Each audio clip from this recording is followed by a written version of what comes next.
Secretariat کی منظمہ مساجد کی دوبارہ تعمیر پر زور دینے کے لیے قائم کردہ جوائنٹ ایکشن کمیٹی نے اتوار 24 جنوری کو 2 بجے اجتماعی طور پر سیکریٹریٹ کی مساجد میں نماز ادا کرنے کا اعلان کیا۔ ایکشن کمیٹی کے اجلاس کے بعد میڈیا سے بات چیت کرتے ہوئے کنوینر اور تحریک مسلم شبان کے صدر مشتاق ملک نے مسلمانوں سے اپیل کی کہ وہ زیادہ سے زیادہ تعداد میں گھروں سے نکلیں اور سیکریٹریٹ پہنچ کر نماز ادا کریں۔ انہوں نے بتایا کہ مساجد کی دوبارہ تعمیر کے مطالبے کو شدت کے ساتھ حکومت کے سامنے رکھنے کے لیے اس احتجاجی منصوبے کو خطیت دی گئی ہے جو کہ پرامن رہے گا۔ انہوں نے کہا کہ مسلم پسند لا بورڈ کے وفد کو چیف منسٹر کے چندر شیکھر راؤ کو تیقن دینے کے 4 مہینے کے بعد بھی منظمہ مساجد کی دوبارہ تعمیر کا سنگ بنیاد نہیں رکھا گیا۔ مشتاق ملک نے کہا کہ مسلمانوں کے جس وفد نے چیف منسٹر سے ملاقات کی تھی اور تیقن حاصل کیا تھا ان میں سے 3 تا 4 افراد بھی اگر منظمہ مساجد میں نماز ادا کریں گے تو اپنے احتجاجی منصوبے سے دستبردار ہو جائیں گے۔ پریس کانفرنس کے موقع پر ایم بی جے کے محمد عبدالعزیز، ایم بی ڈی کے سید مصطفیٰ محمود،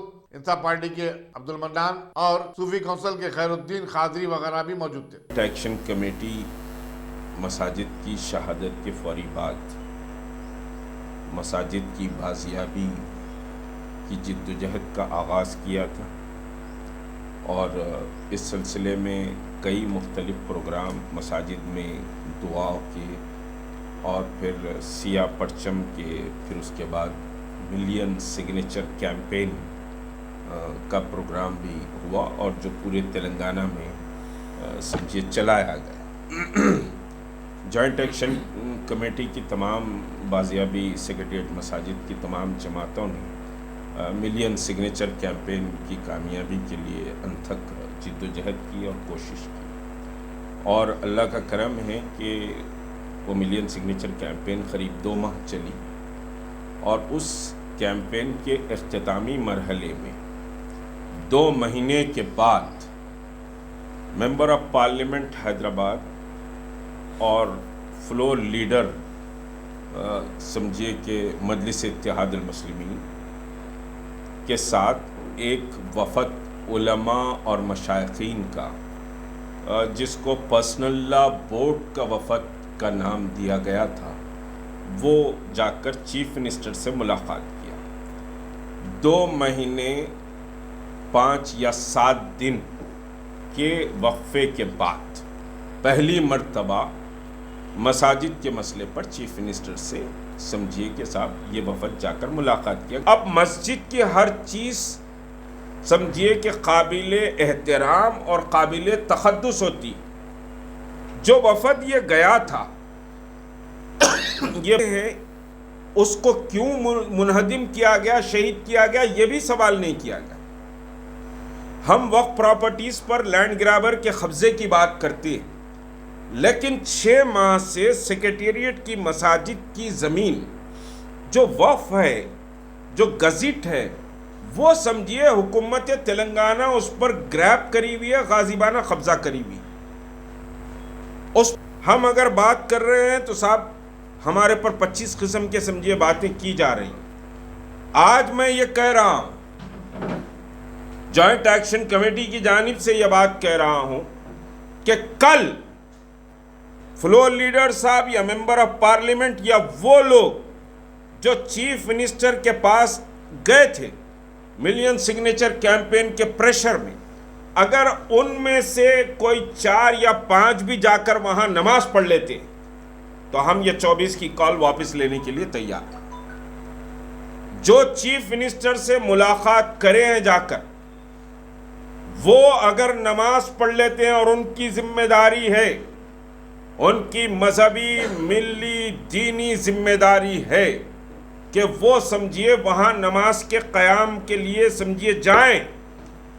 لیکن ان کی زبانیں بند ہیں۔ اگر وہ نماز پڑھ لیتے ہیں تو ہم کال واپس لینے کے لیے تیار ہیں۔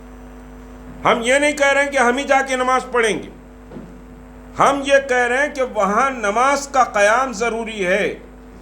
اور آپ سنگ بنیاد رکھیں گے۔ سنگ بنیاد کے بعد 3 سال تک مسجد تعمیر ہوتے رہے گی، نماز نہیں پڑھی جائے گی تو وہ خود سمجھیے کہ گناہ ہے کہ اللہ کے گھروں میں نماز کو بند کر دیا گیا۔ تو فلور لیڈر صاحب جائے نماز پڑھے، ان کے پاس تو بہترین نقشہ ہے، یہ بات کہی ہے الیکشنز میں۔ یا پھر جماعت اسلامی، مجھے معاف کریں، جماعت اسلامی، تعمیر ملت یا متحدہ مجلس عمل، یہ جو جماعتیں ہیں، یہ جماعتیں جا کر نماز پڑھیں، ان کی ذمہ داری، کیونکہ انہوں نے حکومت کی تائید کی ہے، حکومت کی ہاں میں ہاں انہوں نے ملائی، اور سمجھیے کہ ٹی آر ایس کو، موجودہ چیف منسٹر کو سمجھیے سیکولر ہونے کا سرٹیفکیٹ انہوں نے بانٹا ہے۔ ہمارے پاس کوئی سیکولر کا سرٹیفکیٹ نہیں ہے، ہمارے پاس ایمان کا سرٹیفکیٹ ہے، اور ہم ایمان کی کسوٹی اللہ کے پاس سمجھیے کہ چاہتے ہیں کہ اللہ ہماری سمجھیے کہ ایمان کو مضبوط رکھے۔ اور یہ امت کے ایمان کا مسئلہ ہے، یہ ملی حمیت کا مسئلہ ہے، یہ دینی غیرت کا مسئلہ ہے، یہ سمجھیے مسلمانوں کے ایمان کی ٹیسٹنگ کا مسئلہ ہے کہ 24 کو بغیر کسی خوف و ہراس کے، بغیر کسی سمجھیے کہ صاحب آپ دباؤ میں آئیں کہ آپ کو 24 کو سیکریٹریٹ مساجد کی زمین پر سجدہ کرنے کے لیے جمع ہونا، جہاں بھی پولیس روکے آپ وہاں رک کر نماز پڑھ لیجیے، وہ نماز اللہ قبول کرے گا۔ ہم کوئی جھگڑا کرنے کے لیے نہیں جا رہے، ہم کسی سے کوئی سمجھیے کہ لا اینڈ آرڈر کا مسئلہ پیدا کرنے کے لیے نہیں جا رہے۔ جو نماز کے لیے جاتے ہیں وہ لا اینڈ آرڈر کا مسئلہ پیدا کرنے کے لیے نہیں جاتے، وہ اللہ کی عبادت کے لیے جاتے۔ تو 24 جنوری بروز اتوار 2 بجے یہ ہمارے سمجھیے کہ صاحب ملی ٹیسٹنگ کا، ایمان کی ٹیسٹنگ کا مسئلہ ہے،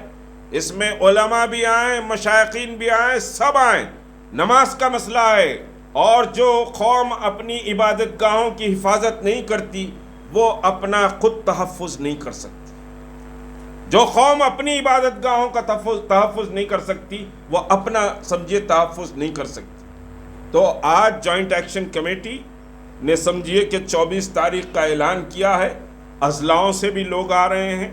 مختلف سمجھیے واک آف لائف کے لوگ بھی 24 کو نماز کے لیے بہرحال آ رہے ہیں، اور یہ سمجھیے نماز کا پروگرام پرامن رہے گا۔ کوئی سمجھیے ہم سمجھیے لائن آرڈر کا مسئلہ نہیں پیدا کرنا چاہتے، پولیس کو بھی کوآپریٹ کرنا چاہیے، پولیس کو غیر ضروری سمجھیے کہ تناؤ کا شکار ہو کر یا پھر سمجھیے کہ کسی کی سازشوں کا شکار ہو کر سمجھیے نہیں آنا چاہیے۔ یہ ٹی آر ایس کے بھی سیکولرزم کے ٹیسٹنگ کا دن ہوگا، ٹی آر ایس کی آنیسٹی کا دن ہوگا۔ اگر آپ مساجد کے موقف کو تسلیم کر رہے ہیں تو وہ نماز کے لیے کوئی دباؤ، جبر یا سمجھیے کہ ٹینشن کریٹ نہ کریں، نماز پڑھنے دے دیں۔ بات سمپل سی ہے، ہم کوئی سیکریٹریٹ پہ قبضہ کرنے نہیں جا رہے، we are not land grabbers. Land grabbers تو آپ کی حکومت کے ساتھ کھڑے ہوئے بہت سے، اس پر نہیں جانا چاہتا، تو ہم پرامن طریقے سے جانا چاہتے ہیں۔ اس وقت پریس کانفرنس میں عبدالعزیز صاحب صدر ایم پی جے،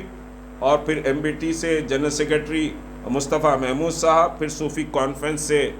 سمجھیے کہ خیر الدین صاحب ہیں، اور پھر انصاف سے ہمارے منان صاحب ہیں، اور دیگر اصحاب بھی سمجھیے کہ جو جوائنٹ ایکشن کمیٹی کے قائدین و ذمہ دار ہیں وہ سب یہاں موجود ہیں۔